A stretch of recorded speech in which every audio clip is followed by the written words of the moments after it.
En attendant ta naissance, j'ouvre mon cœur pour que tu viennes en moi. En attendant ta présence, j'ouvre une route, un chemin avec toi. Tu es celui qui vient changer ma vie. Tu es celui qui se fait tout petit. En attendant, je prie. Bientôt, dans le ciel, une étoile se lève, une joie qui réveille bientôt l'Emmanuel. Dieu est bonne nouvelle. En attendant ta naissance, j'ouvre ma vie à ta parole, ta voix. En attendant ta présence, j'ouvre ma porte pour t'accueillir chez moi. Tu es celui qui vient changer ma vie. Tu es celui qui se fait tout petit.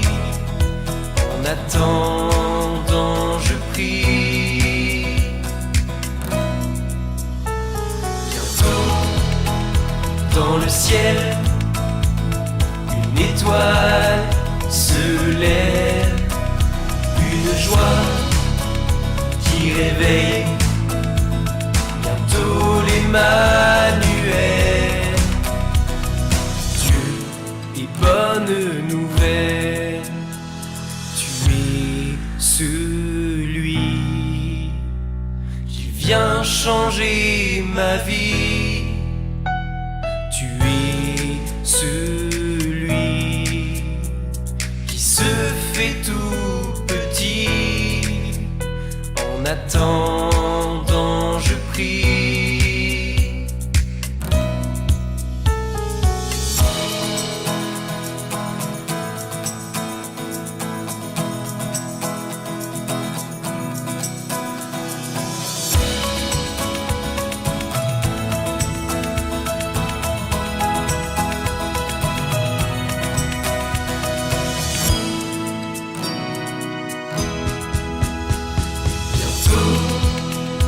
Dans le ciel, une étoile se lève, une joie qui réveille bientôt l'Emmanuel.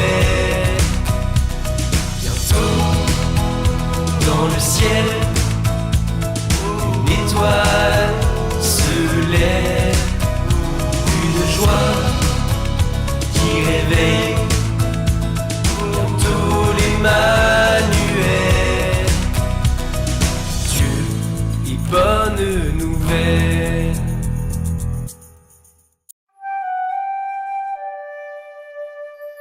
Regardez, elle vient du ciel. On l'appelle l'étoile de Noël, l'étoile de la nuit sainte aussi. Elle a brillé pour la première fois au cœur d'une nuit profonde de l'hiver, il y a un peu plus de 2000 ans, au-dessus d'une petite étable de Judée, dans une bourgade encore inconnue, Bethléem. C'est pour cela qu'elle a été créée, pour éclairer l'étable cette nuit-là et indiquer le chemin de lumière qui y conduit.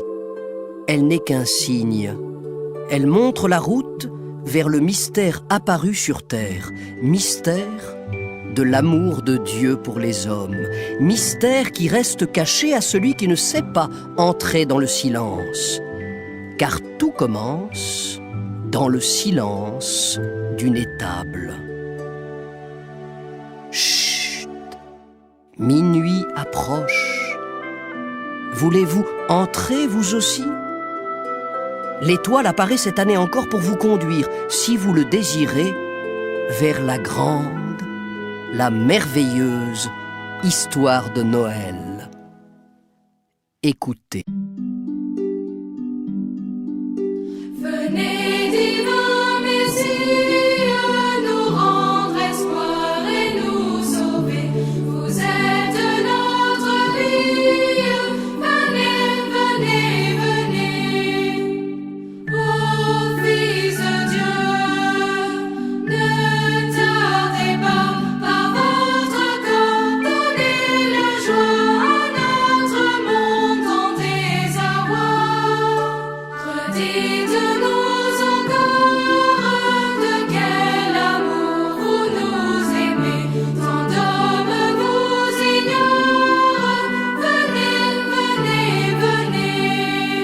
Venez, divin Messie, nous rendre espoir et nous sauver. Vous êtes notre vie. Venez, venez, venez. À Bethléem, les cieux chantaient que le meilleur de vos bienfaits, c'était le don de votre paix. Le monde la dédaigne, partout les cœurs sont divisés, qu'arrive votre règne. Venez, venez, venez. Venez, divin Messie, nous rendre espoir et nous sauver. Vous êtes notre vie. Venez, venez, venez. Depuis la création du monde, l'homme s'est enfermé dans son malheur parce qu'il a refusé d'être fils, voulant se faire l'égal de son Créateur. Mais Dieu, fidèle à son amour, va lui réapprendre le chemin du vrai bonheur.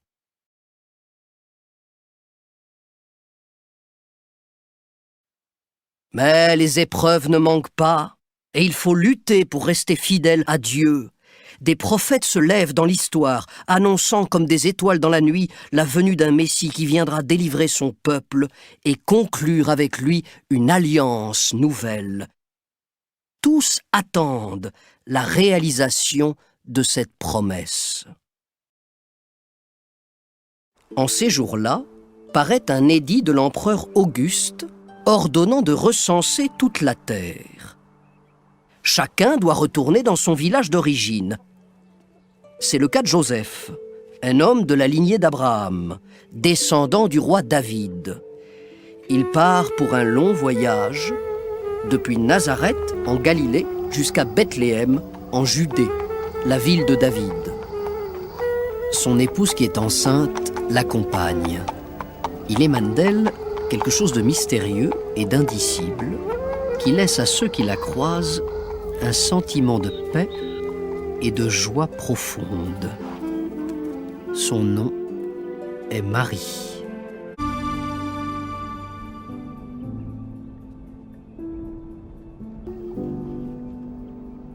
Joseph laisse grandir en lui la joie d'avoir été choisi pour protéger et garder celle qui porte le Sauveur du monde.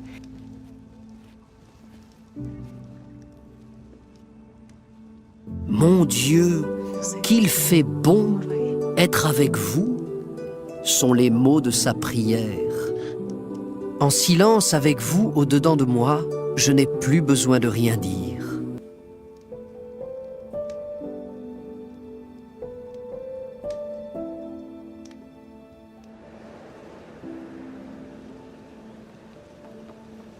Les parents du roi de l'univers croisent sur leur route les foules qui traversent le pays, accourant et se bousculant de partout pour répondre à leurs devoirs civiques. À Bethléem, les aubergistes se pressent pour offrir une belle place aux riches, que l'on reconnaît à leurs manteaux amples, leurs bagues précieuses et leurs bourses pesantes attachées à la ceinture. Et lorsque nos deux voyageurs arrivent à la tombée du soir, il ne reste plus de place nulle part. Et pourtant, il faut faire vite, car le temps est venu pour la Vierge d'enfanter. « Passez votre chemin !» leur crie-t-on. Malek. Il se fait tard et la nuit est tombée. La voûte étoilée brille et scintille de tous ses feux. Quelque chose semble dire que cette nuit ne ressemble pas aux autres nuits. Et sous ce ciel resplendissant, Joseph et Marie aperçoivent une étable à la sortie de la ville. Ils y pénètrent et découvrent un bœuf couché, de la paille et une mangeoire. Elle pourra servir de lit pour le petit, se disent-ils. C'est au cœur de cette tragédie humaine que s'opère la descente de l'amour de Dieu chez les hommes. Dans cette étable obscure, sous le ciel étoilé, Marie, la Vierge, met au monde son Fils, Dieu né de la chair.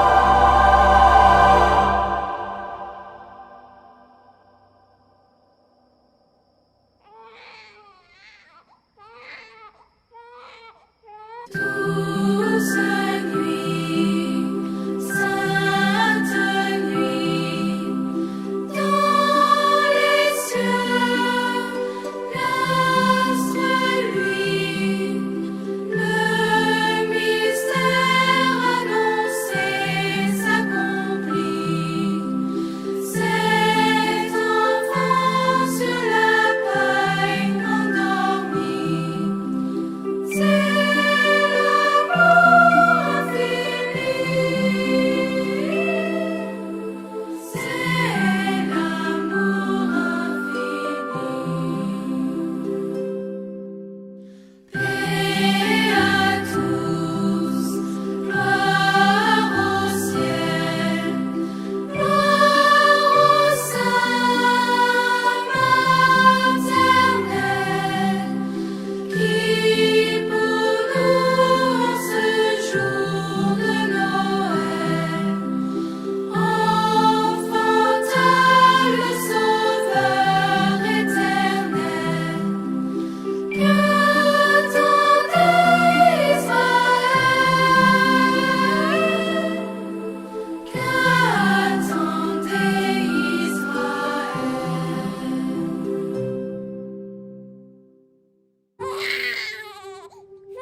Seul avec Joseph, il contemple l'enfant.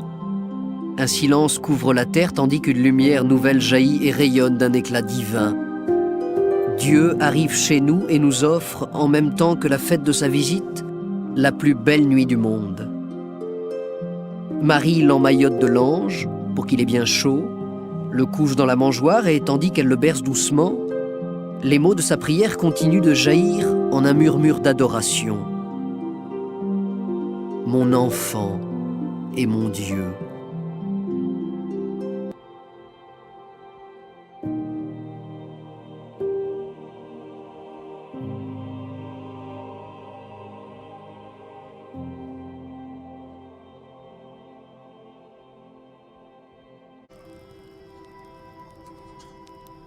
Ainsi, alors qu'ils passaient la nuit dans les champs pour garder leurs troupeaux, ils ont vu tout à coup une grande lumière les envelopper.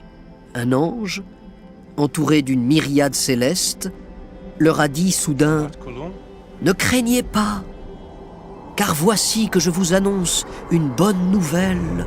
Aujourd'hui, dans la ville de David, vous est né un sauveur. Vous le reconnaîtrez à ce signe, vous trouverez un nouveau-né emmailloté et couché dans une mangeoire. Allons à Bethléem, allons voir ce qui est arrivé, se sont exclamés les pastoureaux. Et ils ont couru de prairie en ruisseau, suivis de leurs troupeaux. À peine arrivés au lieu indiqué par l'ange, leur cœur, alourdi par une vie difficile, a été conquis par le sourire de Marie, berçant son fils nouveau-né, leur sauveur. Et tandis qu'ils lui offrent leurs plus beaux agneaux, leur chant de joie fait écho à celui des anges qui a retenti au firmament. Gloire à Dieu au plus haut des cieux et paix sur la terre aux hommes qu'il aime.